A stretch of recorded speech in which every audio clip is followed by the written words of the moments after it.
Hi, I'm Jeremy, the Zoo Nerd, coming to you live from Los Angeles, California, where today we have sunshine and warmth again after many days of rain. So I'm very excited about that. I like the rain, I love the sun. How's everybody doing out there? Hope you're doing well. Hope you're being happy, staying healthy, staying safe. Today we're going to talk about an amazing group of animals called the crocodilians. So if it's an alligator, if it's a crocodile, if it's anything else related to them, they are part of this group. And that's who we will focus on in today's Critter Chat. So thanks for joining me. To start off with, crocodiles are a reptile. So that means like the sea turtles and the tortoises that we've already talked about. Crocodiles also share some of those same characteristics. One of the most common is that they're going to have the ectotherms, or they're cold-blooded. They rely on outside sources to warm up their bodies. And because of that, most crocodile species live in very warm, either tropical, subtropical, or just barely outside that zones. They typically don't live in places where it gets cold, freezing, or snowy at all. They live in warmer spots, so typically closer to the equator than further from it. All crocodiles are also carnivores, so they all eat other animals. That's 100%. They never eat like plants or other things like that. They are carnivores, true with all species. They also lay eggs to have babies. Their eggs are not like a chicken egg. It's not a hard shell. It's actually more of a leathery shell, which would be similar to the turtles and tortoises we talked about in previous Critter Chats. And with the crocodilians, they have a thick, scaly skin. That's especially true for them. Their skin is one of their most notable features, and that helps protect them. There are 23 or 24 species of crocodilians, depending on who you ask. Science is still kind of debating, are there 23 or 24? And since today is our 23rd Critter Chat, I figured that was pretty fun number to jump off on. Of the crocodilians, they are divided into 3 families, and those are kind of, they have Latin words that sound very scientific. It's pretty much the alligators, which also includes caimans. If you've heard of those, they are more South American dwelling. And crocodiles is the second group. And then the third group is something called gharials. And depending on who you ask, that's either one species called the Indian gharial from India, or it may also include another species called a tomistoma, or a false gharial, or that may be its own family altogether. That's still being figured out by scientists. They are quite different. Shaped mouths is one of the big differences between all 3 groups. So we'll go over that first. With the alligators and the caimans, they tend to be more New World or in the Americas. Although there is a Chinese alligator, is an alligator species. I believe all the caimans are in the Americas, and then of course the American alligator, which is common in the United States. Alligators have a more U-shaped mouth or jaw. They have pretty wide mouths, and it's pretty broad even at the end, at the front.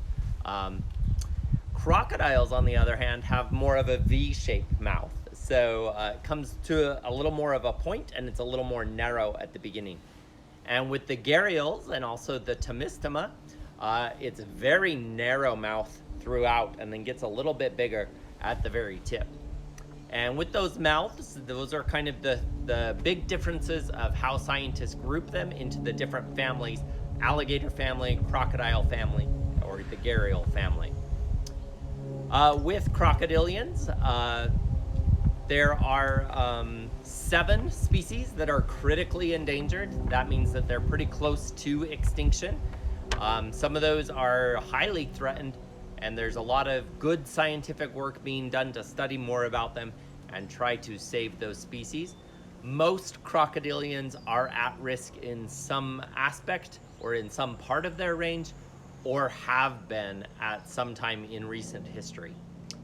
The crocodilian group has been on the earth for about 230 million years, and so they are one of the oldest species that is still around. With the exception of turtles and tortoises, they've been around longer, but of the reptiles, crocodilians are next oldest. And that means that they were alive at the time of the dinosaurs. They also were around at the time of the Ice Age, and they are still around today. And some species have changed very little over that time frame. Now, they have a lot of variation in size. The largest of the crocodilians is the saltwater crocodile from Australia and Southeast Asia. And those are the biggest by far, although the Nile crocodile in Africa is not far behind them. The saltwater crocodiles can be, the biggest one measured was over 23 feet in length and weighed over 2,000 pounds.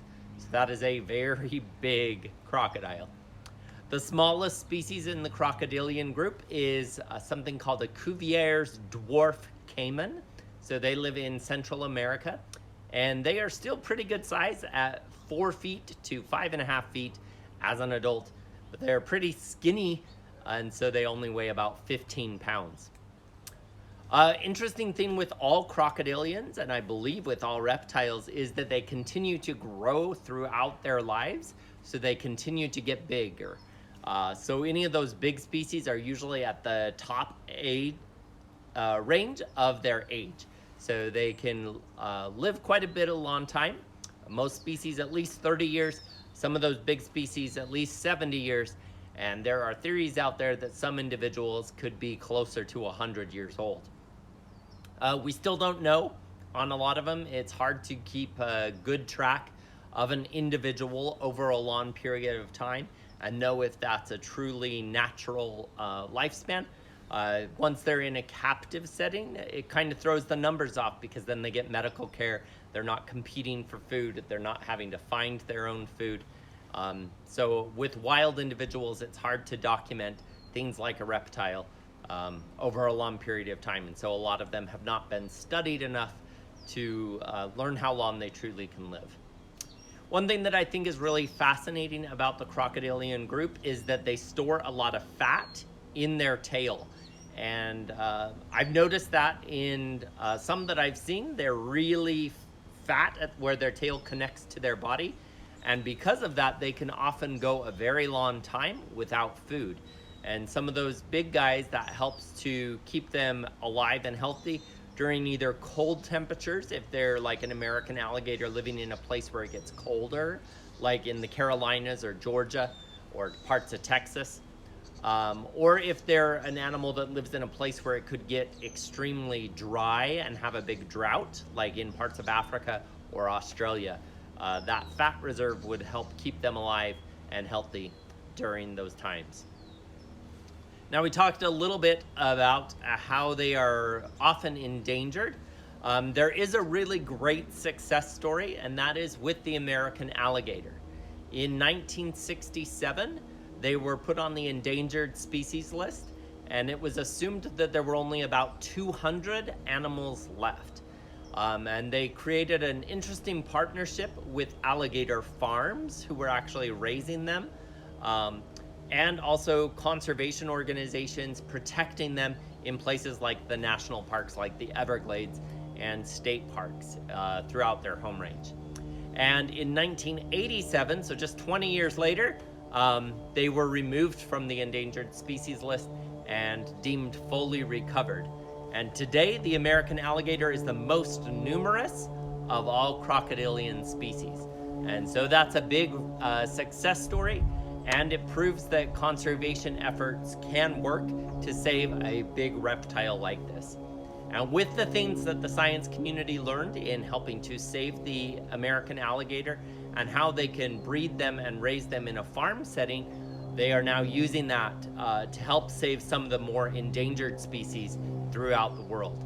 And that's really important because these guys are very important to their ecosystem in that they are a top predator and they help keep numbers of other animals in check. And that's a pretty important task because too many prey species start to eat all the other plants or lower ranking animals on the food chain, and then you get some big ecosystem problems with not enough food to eat. So predators are important for that reason. Oh, one other big difference with the crocodiles versus alligators versus gharials. Crocodiles typically have a salt gland. We talked a little bit about that with some other species that can excrete the salt and push it out. Let's see, who did we talk about that with just the other day? We talked about some other animals that can do that. But the crocodiles can excrete the salt out, which is pretty cool, and it helps them to be able to survive in more salty waters, where the alligators, the caimans, typically live in more freshwater places. The crocodiles can live more along the coast or in places where freshwater and saltwater mix. That can be a little scary if you're at the beach and you see a crocodile, and that is something that happens in Australia quite a bit, and in places of Southeast Asia, so places like Thailand, maybe the Philippines, Indonesia, Malaysia. There are crocodiles sometimes at the beach, which can be a little bit scary. Crocodiles and alligators, caimans, the whole crocodilian family, they live on every continent except two. Any guesses? Antarctica is one of them. It's too cold there. The other one is Europe, which surprised me at first, but then the more I thought about it, most places in Europe get pretty cold during the winter, and a lot of places in Europe do not have good wetlands habitat that is still protected in a way that crocodiles or alligators could live there. I don't know if any ever did live there. I didn't get a chance to research that deeply enough historically if there were crocodiles ever in Europe. But I thought that that was pretty interesting that they are no longer, or they are not on those two continents. So that means, where are they? North America, South America, Asia, Australia, Africa. Those are the places crocodilians can be found. And they love water more than they need or love land. They need it, but they would rather spend their time in the water zones rather than up on the land. Although they are often seen up on the land taking a little rest or resting in the sun, because as a reptile, an ectotherm, cold-blooded, they need that sun to help warm their body up, to help them have energy to do the things they need to do. But they will spend more of their time typically in the water, and they are much more comfortable in a watery environment. They do need to come on land also to lay their eggs. So to have babies, they come up on land, and the mom will build a nest. And in most species, the mom sticks around and protects the nest.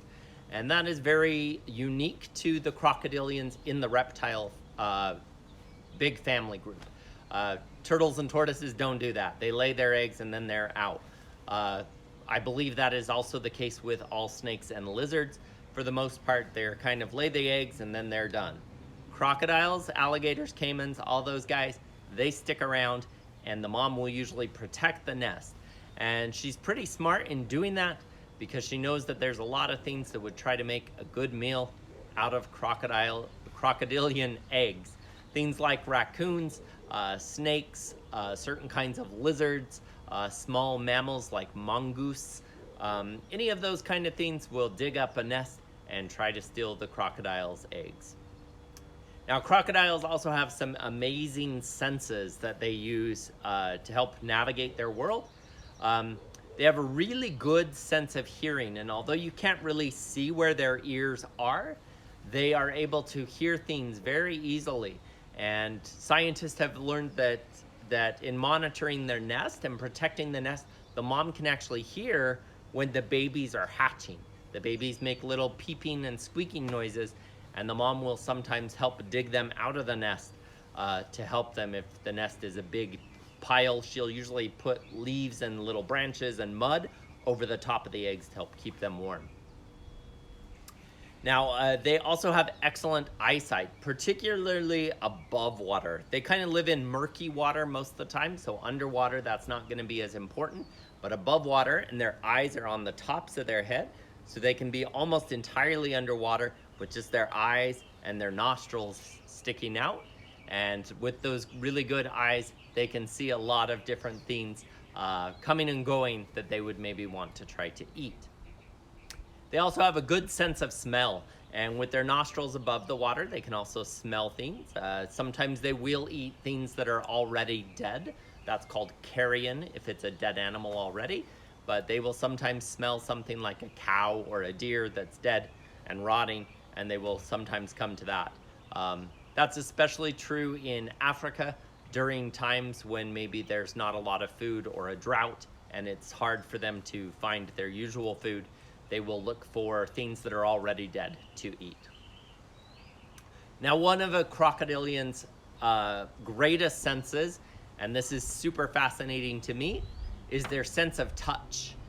And throughout their bodies, particularly on their head, their legs, and in their tail, they have special motion detectors built into their skin, and they can feel the vibrations of other animals moving through the water.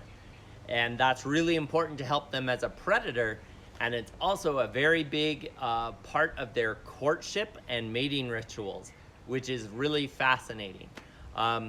One day I was at a zoo. It was at the zoo in Salt Lake City at Utah's Hogle Zoo.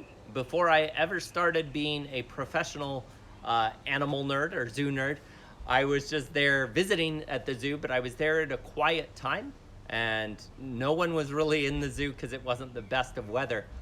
And I heard this very loud roaring, rumbling sound, and then it sounded like somebody was spraying a hose on cement. And I'm like, what is this weird sound that I'm hearing?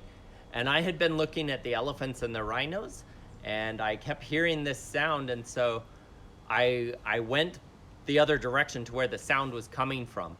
And it was their Siamese crocodiles, which is a pretty good sized crocodile species, doing their courtship dance in the water. And so they make a very loud rumbling roar sound with their mouth, a vocalization, and then they use their hands to make little waves on the water. And it sounds kind of like bacon frying, but it's pretty loud. You can hear it from a long ways away. And so the male crocodile does this first, and then if the female is also interested in finding a mate, she will respond with similar things. And then as they move closer together, they will shake their hands or their claws, their paws, in the water to make this vibrating water thing. And it's really cool. I'm hoping I can find a good video to put up on the Facebook profile later on. It's really fascinating to hear and to see when something like that is going on. But really cool sense of touch that they use in very unique and different ways than most animals. One other thing that the crocodilians are really well known for is their teeth. They have a lot of them. So different species, depending on the species of crocodilian, have different numbers of teeth. But it looked like from what I was seeing in my research that the one with the least number of teeth had 60 teeth in their mouth, and the one with the most teeth had 110 teeth in their mouth. Now, in addition to that, their teeth fall out quite a bit, and there's always more teeth ready to grow in their place. And so some they have documented have had over 8,000 teeth during their lifetime in one animal. Really remarkable. And if you think about it, their teeth is how they earn their living, right? Their teeth is how they catch their food and how they make sure that they have plenty to eat. So losing a tooth would be pretty important to them. They would need to be able to replace that. In addition to that, the crocodilians have one of the strongest bite pressures of any animal species, with the big guys being able to register 5,000 pounds of pressure per square inch. So in a very small space, a lot of pressure with that big snapping jaw. One thing that's kind of interesting about the crocodilians compared to a lot of other animals, with us even, when we talk or when we chew, it's our bottom jaw that is moving. It moves down and then comes back up. With crocodilians, it's their top jaw that does all the motion. And it Actually takes more effort for them to slam it shut, that's where the pressure is, than when they pull their jaw open.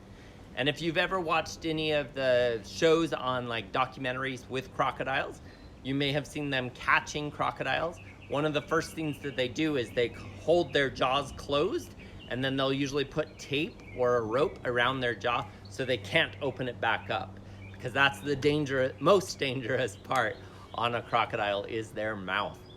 Now their tail is also very dangerous because it can really whip around, and that's a big piece of the animal with a lot of force behind it.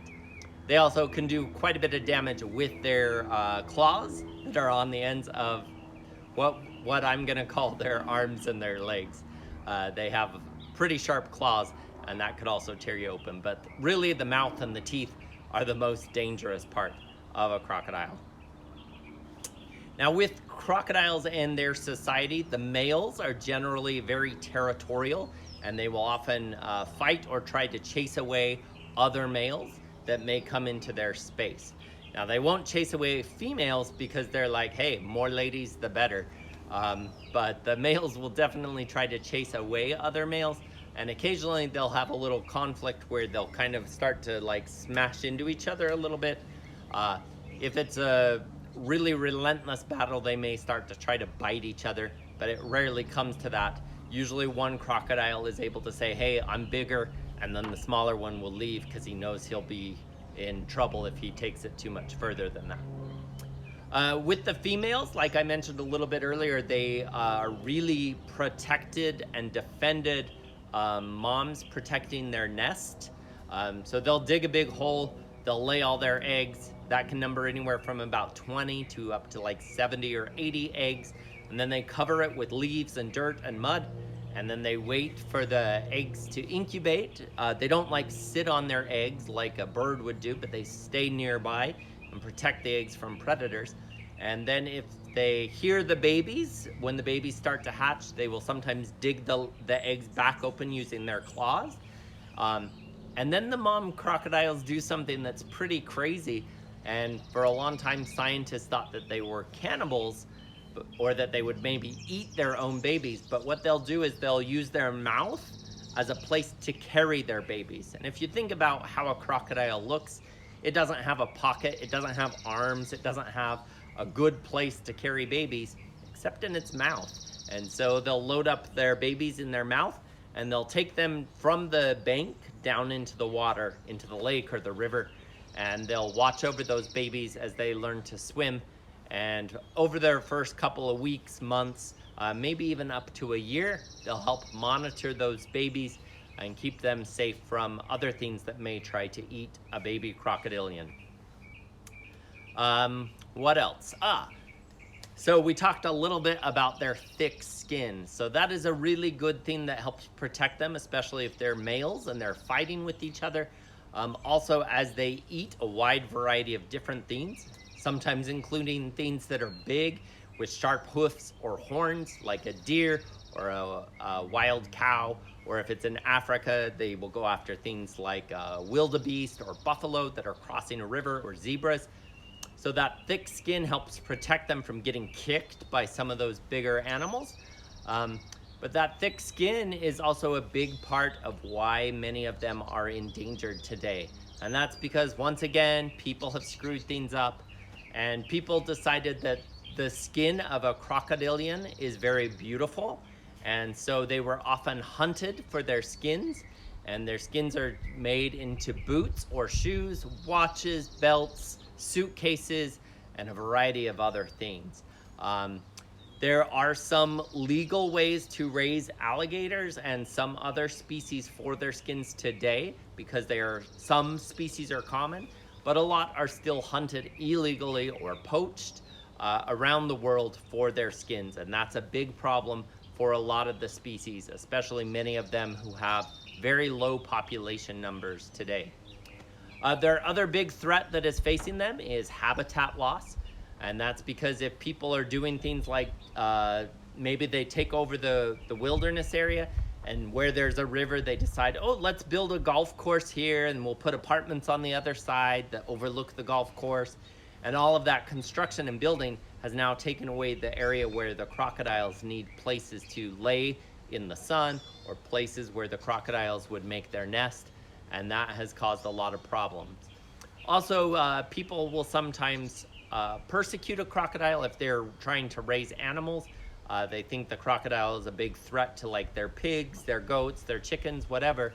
They may start to act aggressively or hunt or shoot the crocodiles if they see one that's near their farm animals. So that is also a problem that has been caused. Now, in some of these crocodilian species, their numbers are only in the hundreds today, which is really low. I did mention that the American alligators got down to that low in the 1960s.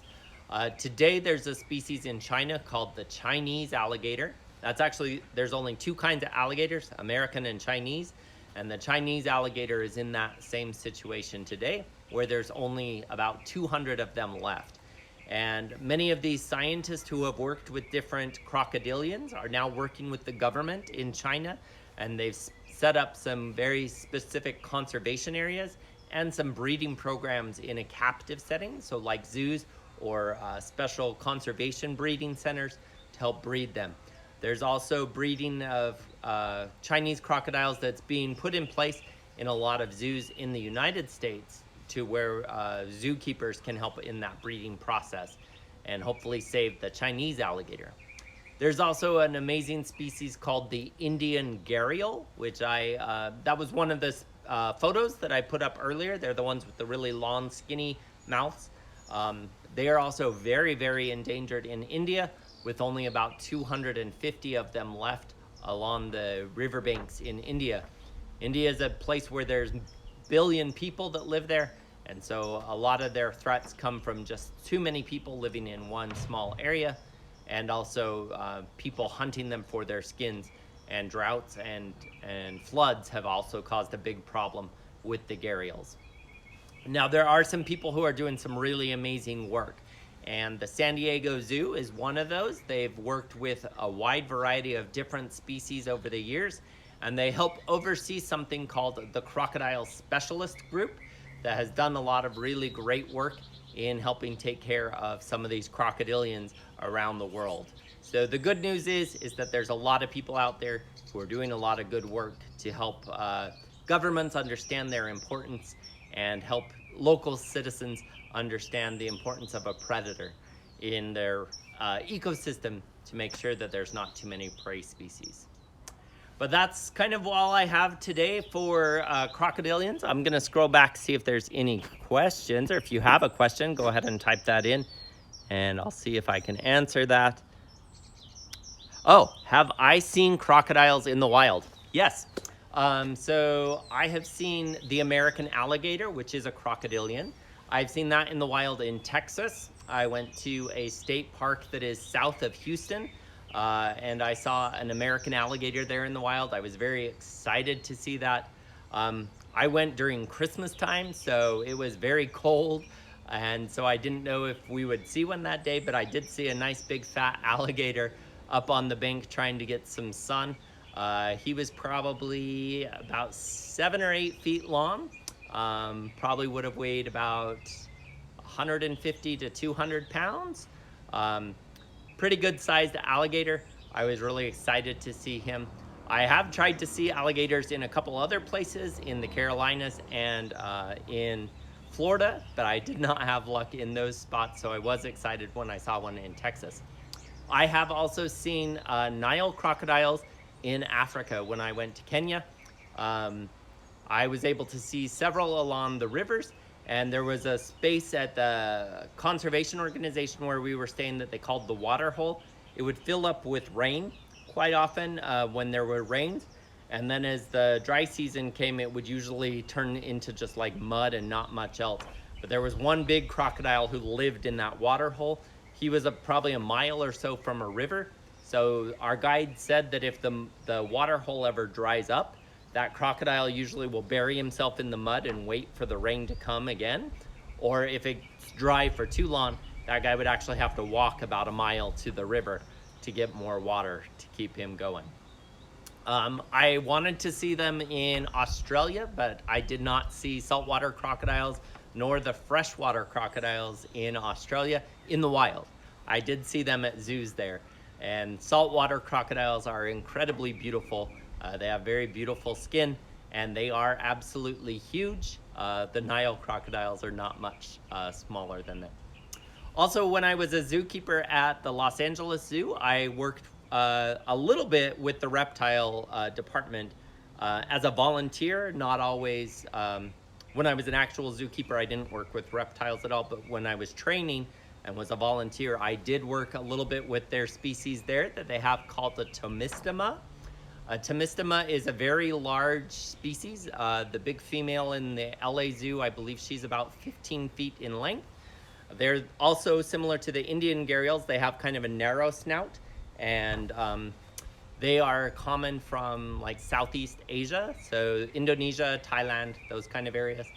And the one day I was volunteering to train to become a zookeeper, I was helping the keeper take care of the Tomistomas, and we cleaned the pool out while the Tomistomas were still in there, which was really scary for me, but the zookeeper I was working with had been doing this for years, and he knew very well how to make things work. And so I would work the hose and spray the hose as we had drained their pool to clean out the pool. And he kept a distance between me and the Tomistomas, and he had a rake to kind of scrape along the ground to let them know where we were, so that they would stay back. And they were very happy to sit in the sun up on their sandy beach while we were cleaning their cement pool. But it was a little crazy to me to be in the same shared space with an animal that big. Now with the gharials and the Tomistomas, they would never try to eat something as big as a human. They have very long, skinny mouths, so they are fish eaters, exclusively eating fish. They won't try to go after anything bigger because their mouths are so small, it wouldn't work for them. But they are very big and powerful animals still, and absolutely need a lot of respect. And huge respect to all the zookeepers out there who work with crocodilians.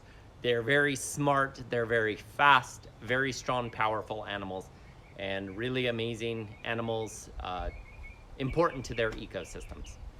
Let me see if there were any other questions that popped up.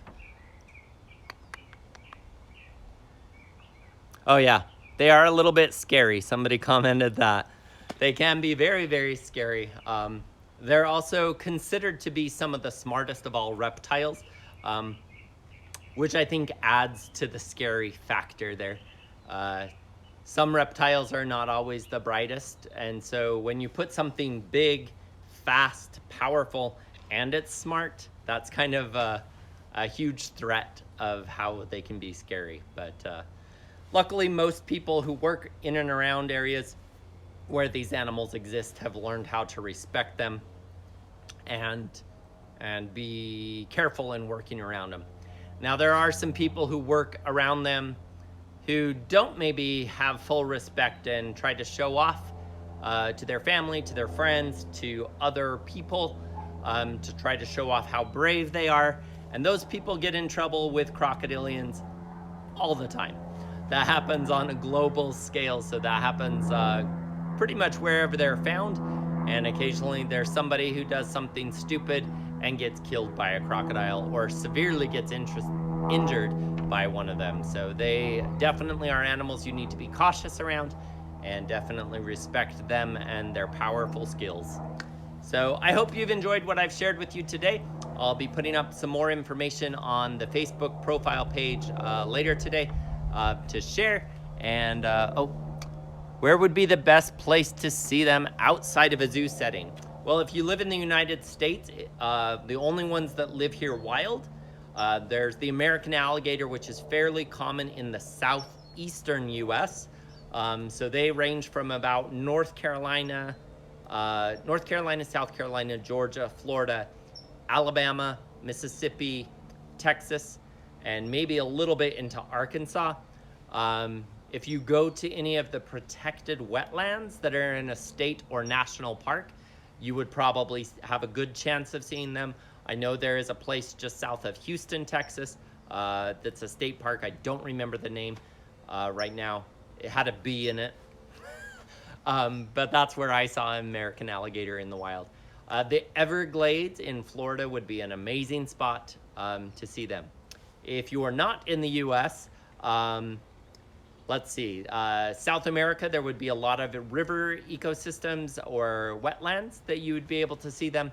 In Australia, anywhere along the northern portion of Australia, and also on the northeastern portion of Australia is the range of the the saltwater crocodiles. Anywhere where there's jungles across the world is going to have a crocodilian of some kind in it. So I hope that helps. I hope you guys are having fun. I hope you're taking care of yourself, being safe, and being happy. And until tomorrow, we'll see you then. And feel free to like, follow, subscribe, and share. Okay, see you tomorrow. Bye.